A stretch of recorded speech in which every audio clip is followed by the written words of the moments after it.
উৎসাহজনক ভারত সরকারের নিয়োগ প্রক্রিয়া এবং দেশের সর্বোচ্চ নেতা মাননীয় প্রধানমন্ত্রীর হাত দিয়ে তার উপস্থিতিতে এই ধরনের রোজগার মেলার মধ্য দিয়ে আমাদের অ্যাপয়েন্টমেন্ট ডিস্ট্রিবিউশন এটা নীরবে করা যেত, কিন্তু নীরবে না করে করার মধ্য দিয়ে যারা নিয়োগ প্রক্রিয়াকে কলুষিত করছেন, যারা নিয়োগ প্রক্রিয়াকে দূষিত করছেন, তারাও এই ধরনের প্রক্রিয়ার মধ্য দিয়ে নিজেদেরকে সংশোধিত করবেন আর অন্যরাও শিখবেন। এটাও একটা তার বড় দৃষ্টান্ত বলে আমি মনে করি। প্রথমত মাননীয় প্রধানমন্ত্রীকে ধন্যবাদ জানাবো।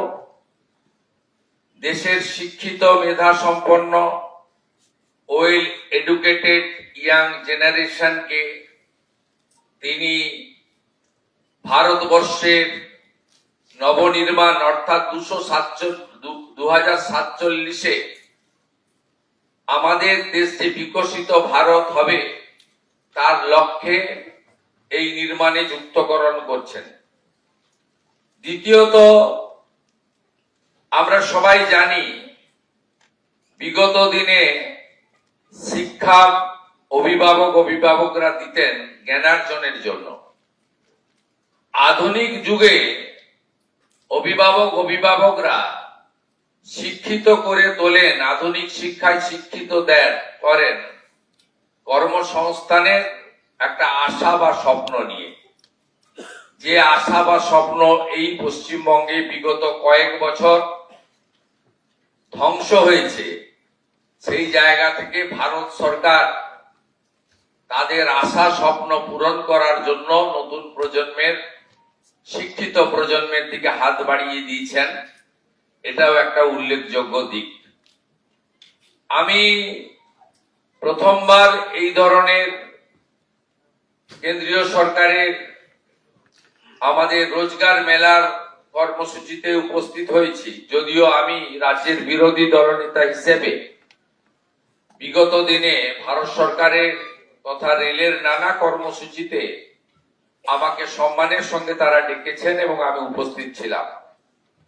এখান থেকে আমি একটা কথাই ঘোষণা করতে চাই,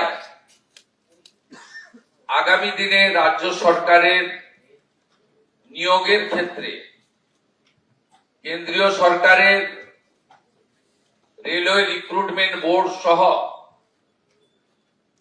আধা সামরিক বাহিনীর নিয়োগ সহ কেন্দ্রের নানা সংস্থার নিয়োগের ক্ষেত্রে যে ধরনের সদর্থক উদ্যোগ এবং ভূমিকা ভারত সরকার নিয়েছেন, সেই দেখানো কর্মসূচিতে ডবল ইঞ্জিন সরকার পশ্চিমবঙ্গে কাজ করবে। এবং আমি ব্যক্তিগতভাবে মনে করি যে ওএমআর ভিত্তিতে যে লিখিত পরীক্ষা হয় তার কার্বন কপি প্রত্যেকটি পরীক্ষায় বসা যুবক যুবতীকে দেওয়া উচিত। আমি দায়িত্ব নেওয়ার পরে আধিকারিকদের জিজ্ঞেস করেছিলাম পশ্চিমবঙ্গে কিভাবে রিক্রুটমেন্টের পরীক্ষা হয়।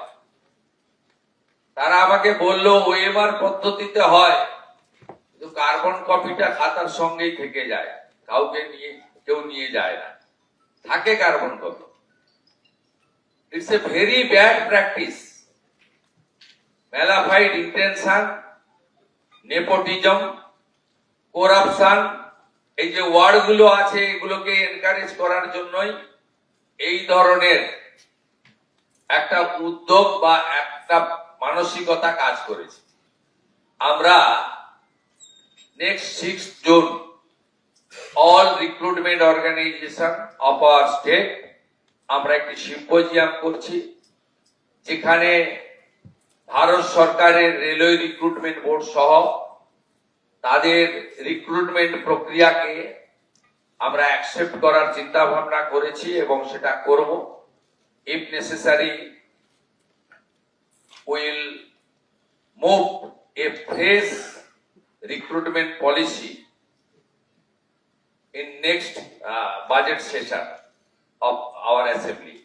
আমরা আগামী অ্যাসেম্বলিতে রিক্রুটমেন্ট পলিসির জন্য যে নতুন আইন করা দরকার সেটা করব। আমাদের উদ্দেশ্য থাকবে ওএমআর কার্বন কপি রিটিন পরীক্ষার আমরা যারা পরীক্ষায় বসবেন তাদের দেব, সে প্রভিশন আছে। আমরা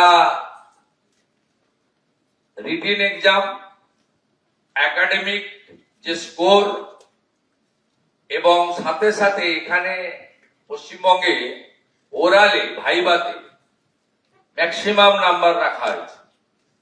ইটস নট গুড। ভাইবাতে মিনিমাম নাম্বার রাখা উচিত। এবং আপনারা আশ্চর্য হয়ে যাবেন, মানে বিদায়ী স্টেট গভর্নমেন্ট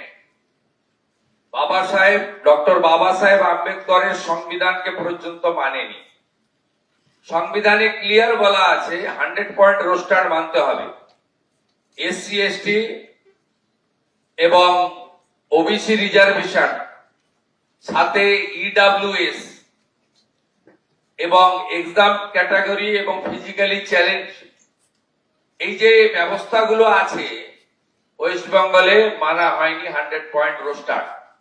এর ফলে আমাদের SC ST originally OBC approved by the National OBC Commission physically challenged এবং যে 10% EWS অনারেবল প্রাইম মিনিস্টারের সময়ে লোকসভা এবং রাজ্যসভায় অ্যামেন্ডমেন্ট করে অধিকার দেওয়া হয়েছে, সেটাও ইগনোর করা হয়েছে ওয়েস্ট বেঙ্গলে।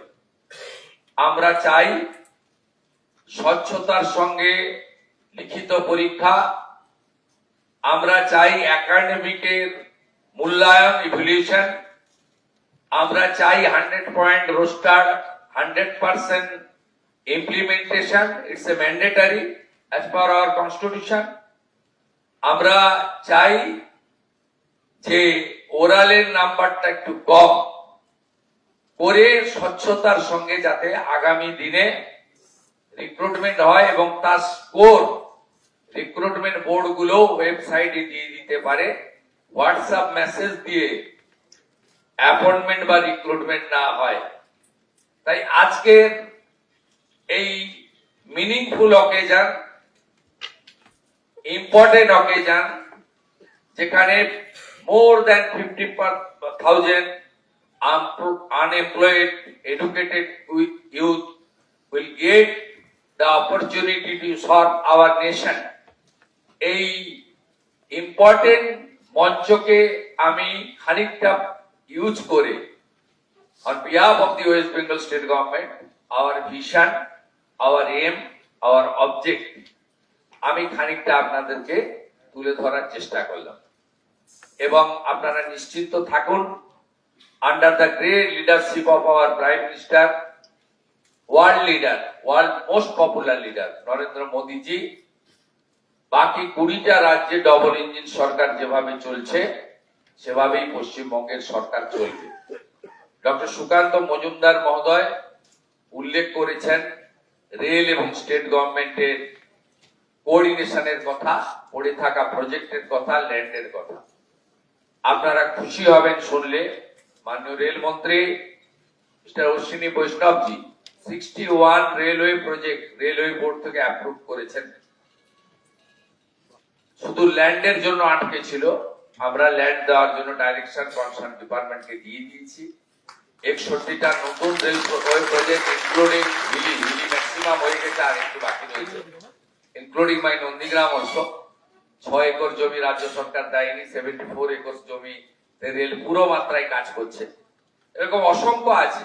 আমরা এগুলো ইতিমধ্যে ডবল ইঞ্জিনের টেস্ট পশ্চিমবাংলার পিপল পাবে।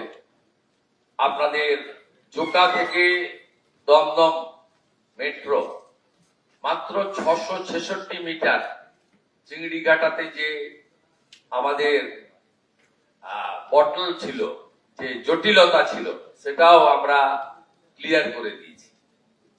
আমাদের এই রাজ্যে যে গুড অপরচুনিটি রয়েছে, এই অপরচুনিটিকে প্রপারলি ইউজ করে ডবল ইঞ্জিনের হাই স্পিডে আমরা ছুটবো একসঙ্গে। এখানে central government organisation, state government organisation একসঙ্গে কাজ করবে এবং বিকশিত ভারত তখনই সম্পূর্ণ হবে যখন ডক্টর শ্যামা প্রসাদ মুখার্জির পশ্চিমবঙ্গ বিকশিত হতে পারবে।